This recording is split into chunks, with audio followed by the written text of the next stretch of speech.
마약이라는 제목으로 함께 말씀을 나누고자 합니다.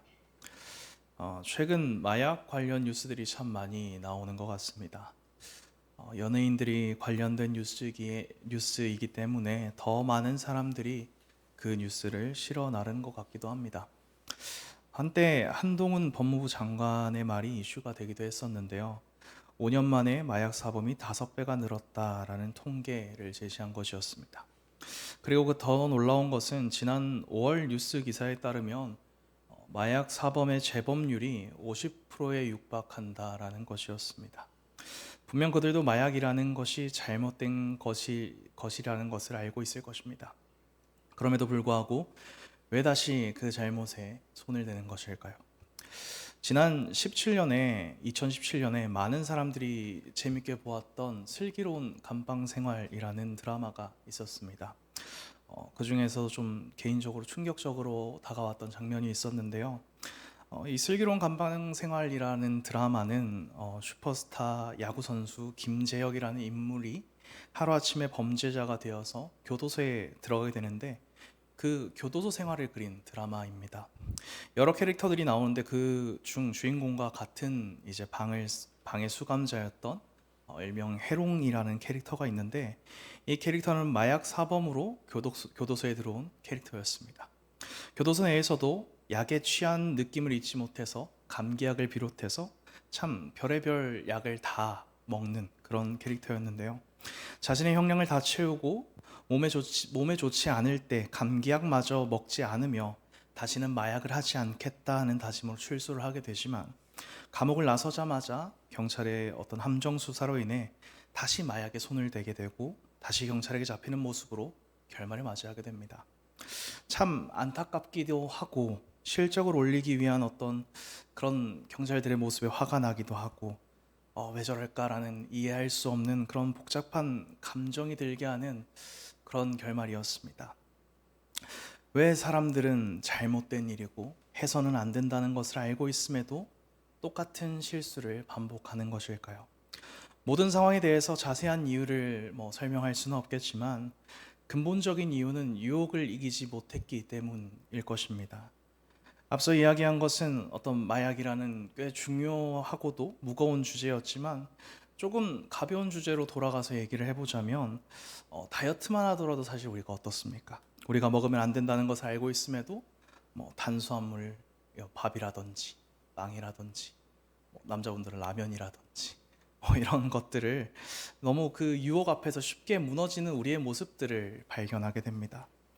이런 유혹은 우리의 삶의 행동 속에서 나타나는 것만은 아닙니다.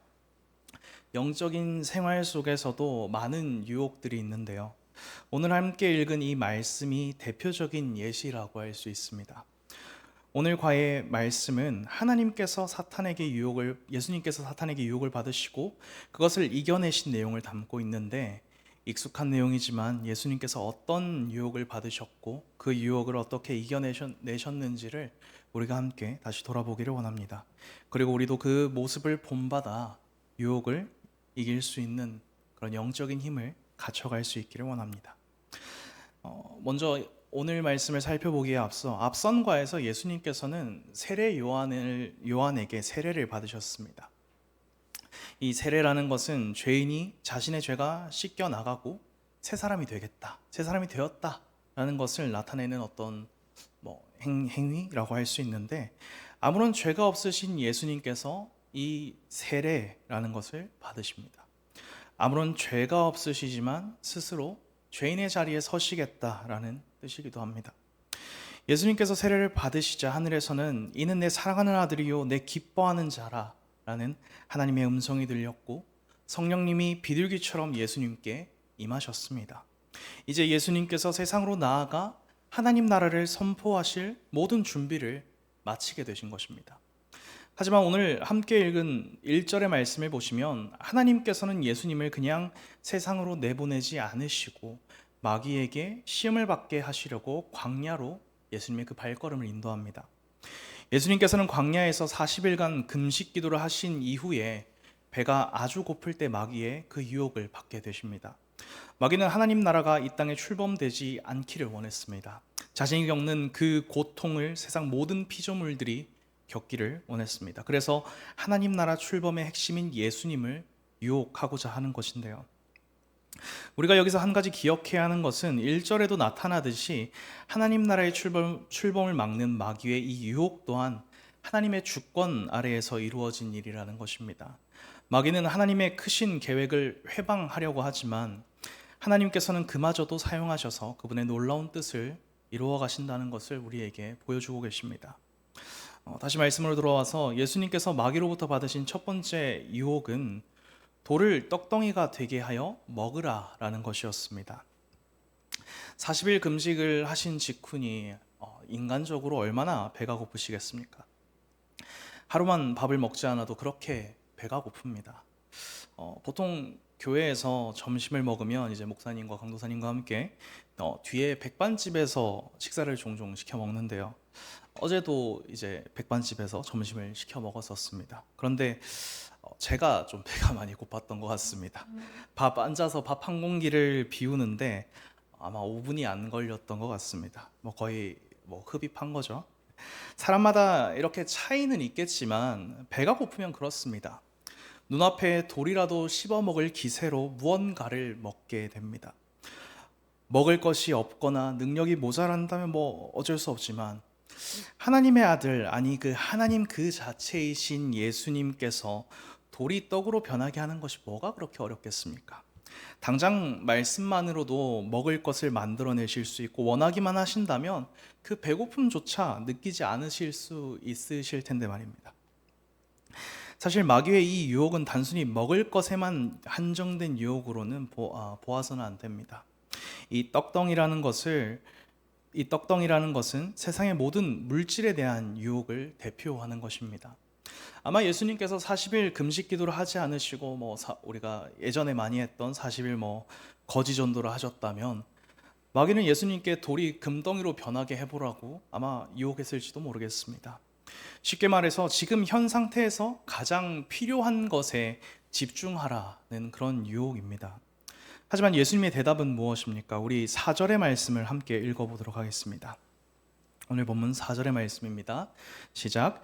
예수께서 대답하여 이르시되 기록되었으되 사람이 떡으로만 살 것이 아니요 하나님의 입으로부터 나오는 모든 말씀으로 살 것이라 하였느니라 하시니. 예수님께서는 하나님의 말씀이 더 중요하다라고 말씀을 하십니다. 사람은 하나님의 말씀에 의해서 산다고 이야기를 하시는 것입니다. 다른 말로 하자면 하나님 나라는 물질이 아니라 말씀으로 세워진다라는 그런 뜻이기도 합니다. 먹는 것, 즉 물질이 중요하지 않다라는 뜻은 아닙니다. 육신의 필요를 채우는 것이 나쁜 것도 아니고 이상한 것도 아니기 때문입니다. 하지만 그보다 중요한 것은 무엇이 우선순위에 있느냐라는 것입니다. 무엇이 더 중요하냐라는 것이죠. 예수님의 가르침을 쭉 살펴보면 항상 이 우선순위를 하나님께 두고 있는 것을 우리는 발견할 수 있는데요. 마태복음 6장 25절에서 34절의 말씀을 보시면 예수님께서는 먹고 마시는 것보다 하나님 나라와 그 의를 먼저 구하라고 가르치십니다. 그리고 오병이어의 사건을 보시면 예수님께서는 보리떡 5개와 물고기 2마리를 배고프고 굶주린 사람들에게 나누어 주는 것을 먼저 하시는 것이 아니라 하늘을 우러러 축사하고 하시고 난 이후에야 그것들을 굶주린 사람들에게 나누어 줍니다. 육신의 필요를 먼저 채우시는 것이 아니라 육신의 필요를 채우시는 하나님께 먼저 감사를 올려드리는 것입니다. 무엇이 우선에 있느냐라는 문제인 것이죠. 예수님께서는 오늘 본문의 사건 속에서 마귀에게 단 한 번 시험을 당하셨지만 예수님의 모든 생애 동안 그것을 실천하시며 제자들과 우리에게 무엇을 우선순위에 두어야 하는지를 알려주십니다. 육체를 위한 것, 물질적인 것을 먼저 구하는 것이 아니라 하나님을 먼저 구하고 하나님의 말씀을 먼저 구하라 라고 가르쳐 주십니다. 우리 또한 하나님의 말씀, 하나님을 먼저 구할 수 있는 그런 자들이 될 수 있기를 원합니다. 계속해서 두 번째 예수님께서 당하신 유혹은 명예에 대한 유혹입니다. 예수님께서 첫 번째 유혹을 이겨내시자마자 마귀는 예수님을 성전 꼭대기 위에 세웁니다. 그리고 시편 91편의 말씀을 바탕으로 성전 꼭대기에서 뛰어내릴 것을 요구합니다. 성전 꼭대기에서 뛰어내리는 것과 명예가 무슨 상관이 있을까 싶지만 성전이라는 그 장소적인 특징을 생각해 보시면 아마 조금 더 이해가 잘 되시지 않을까 생각이 됩니다. 성전이라는 곳이 이스라엘 백성들에게 어떠한 곳이었습니까? 이스라엘 백성들이 모여서 예배하는 곳입니다.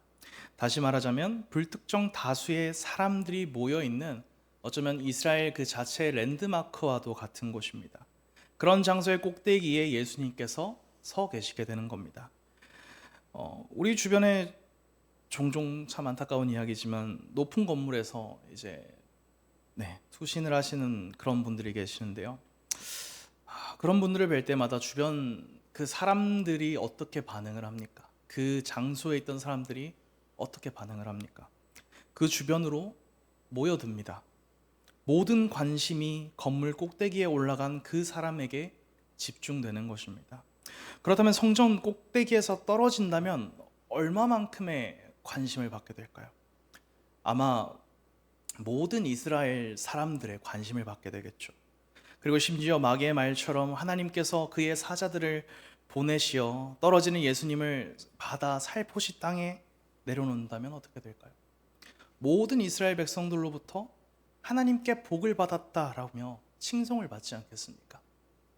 사실 이렇게만 한다면 예수님께서 그렇게 딱히 고생할 필요가 없으셨겠죠. 성전에서 떨어지셔서 완전한 모습을 보이신 다음에 내가 메시아다라고 말씀하시면 누가 그 말을 믿지 않겠습니까? 메시아까지는 몰라도 분명 하나님의 복을 받은 사람이라고 받들어 모셔졌을 것입니다. 하지만 예수님께서는 이 문제에 대해 너의 하나님을 시험하지 말라 하였느니라 라고 말씀하시며 이를 딱 잘라 거부하십니다. 이게 무슨 말씀이냐면 자신의 안락함과 평안함 그리고 욕심을 위해 하나님을 시험하지 말라는 뜻입니다. 출애굽기 17장의 내용을 보시면 무리바 사건이 나타나 있습니다. 이스라엘 백성들이 신광야를 떠나 르비딤의 장막을 쳤는데 마실 물이 없음을 불평했던 그 사건인데요. 이스라엘 백성들은 여호와께서 우리 중에 계신다면 우리가 이렇게 고통받을 수가 없다며 자신의 욕구를 채우기 위해 하나님의 존재, 하나님의 그 능력을 시험합니다. 예수님께서는 이 이야기를 하시면서 그러면 안 된다라고 이야기를 하고 계시는 것입니다. 자신의 명예와 욕심보다는 하나님의 영광을 우선시해야 한다고 말씀하시는 것입니다. 그리고 이런 예수님의 순종 덕분에 우리가 구원을 얻게 됩니다. 하나님 나라가 세워졌고 하나님께서 영화롭게 되셨습니다. 우리는 하나님 나라가 어떻게 세워졌는지, 우리의 구원이 어떻게 이루어졌는지 그 사실을 기억해야 합니다. 그리고 예수님이 하신 것처럼 하나님을 신뢰하며 하나님의 영광을 우선시할 수 있는 그런 자들이 되어야 할 것입니다. 마지막으로 예수님께서 마귀로부터 받으신 유혹은 권력에 대한 것이었습니다. 많은 사람들이 권력에 대한 이 욕심이라는 것이 있죠. 권력에 욕심이 없는 것으로 보여도 막상 권력을 얻으면 사람이 달라진다는 것이 괜히 그런 것이 아닙니다.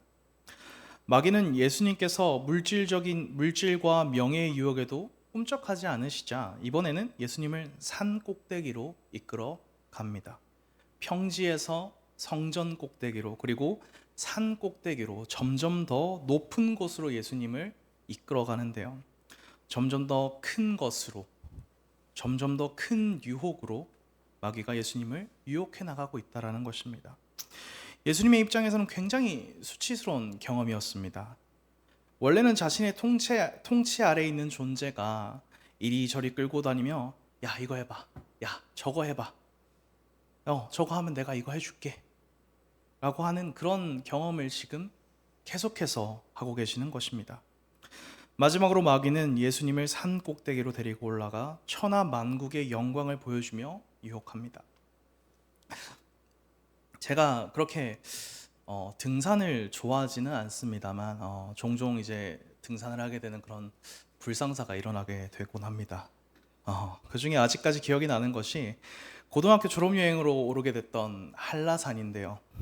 어떤 코스였는지는 모르겠는데 한라산 중턱까지 있는 그 편의점까지 걸어 올라가는 게 아니라 뭐 거의 암벽 등반을 하는 것처럼 이렇게 한라산을 올랐던 기억이 납니다.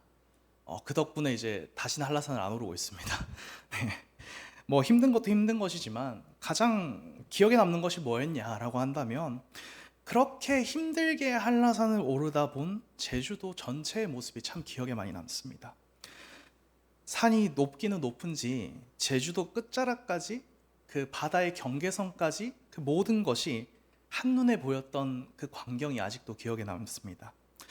가히 진짜 제가 봤던 절경이라고 할 만한 모습이었죠. 만약 누군가가 그때 저에게 야 저거 너 줄게 라고 이야기를 했다면 어쩌면 넙죽 엎드려면서 아유 감사합니다 라고 얘기를 할 만큼 굉장히 아름다웠던 그런 기억입니다.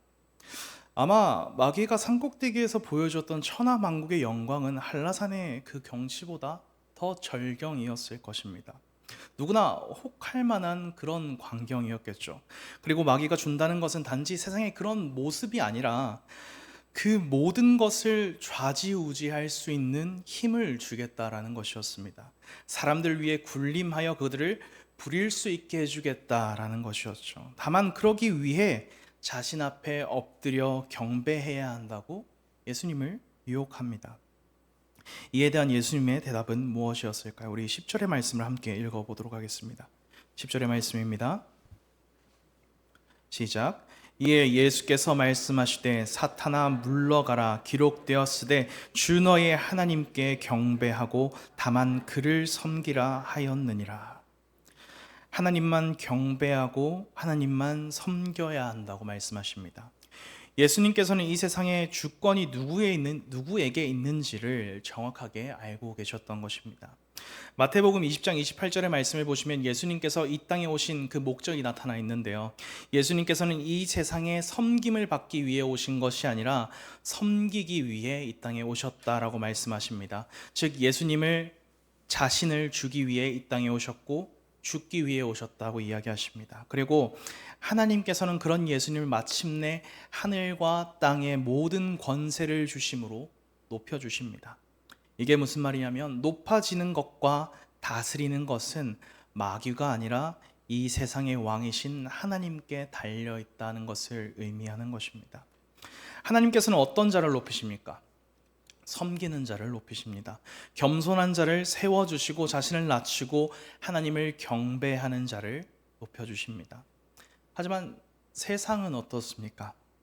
마귀처럼 마치 자신에게 누군가를 높여줄 권한과 그 권세가 있는 것처럼 이야기합니다. 내가 권력에 굴복하면 더 높은 자리로 이끌어줄게. 내가 다른 것은 다 버리고 나한테 충성하면 다른 사람 위에서 군림할 수 있게 해줄게. 마귀처럼이 아니라 마귀가 여전히 세상 가운데서 우리에게 주는 유혹들입니다. 예수님을 믿으면서도 하나님 나라의 백성이 되어서도 받을 수 있는 유혹입니다. 예수님을 가장 옆에서 보았던 함께했던 야고보와 요한도 이런 유혹을 받았습니다. 우리가 이런 유혹을 받는 것은 어쩌면 당연한 일일지도 모르겠습니다. 그러나 이런 유혹을 받을 때마다 유혹을 이기신 예수님을 떠올리시기를 바랍니다. 마귀의 그 유혹을 단호히 거절하시고 말씀을 따라 하나님을 높이는, 다른 사람을 섬기는 그런 제자의 삶을 살아가는 우리가 되기를 원합니다. 마귀는 예수님의 하나님 나라 건설을 방해하기 위해 물질과 명예 그리고 권력으로 예수님을 유혹했습니다. 그러나 예수님은 다른 것을 의지하신 것이 아니라 이미 이 세상에 주어진 하나님의 말씀에 근거하여 그 말씀을 의지하여 그 모든 유혹들을 물리치셨습니다. 물질보다는 하나님의 말씀을 우선해 두셨고 자신의 명예보다는 하나님의 명예를 위하셨으며 권력보다는 섬기는 그 자로 사셨습니다. 하지만 문제는 마귀가 지금도 이런 것들로 하나님 나라 백성들을 유혹하고 있다는 것입니다. 우리가 단호하게 말씀으로 마귀의 유혹을 거절하지 못한다면 우리를 통한 하나님 나라의 확장에 동참할 수가 없습니다. 우리가 하지 않아도 하나님 나라는 확장되고 완성되어 갈 것입니다. 분명한 사실이죠. 그리고 한편으론 우리의 마음을 참 든든하게 해주는 그런 사실이기도 합니다. 그러나 한편으로는 그 놀라운 계획에 사용되지 못한다는 것은 참 참담한 사실이 되기도 합니다. 그러니 우리도 예수 그리스도를 본받아 말씀과 하나님의 명예 그리고 섬김의 삶으로 하나님 나라를 위해 일할 수 있는 그런 자들이 될 수 있기를 원합니다.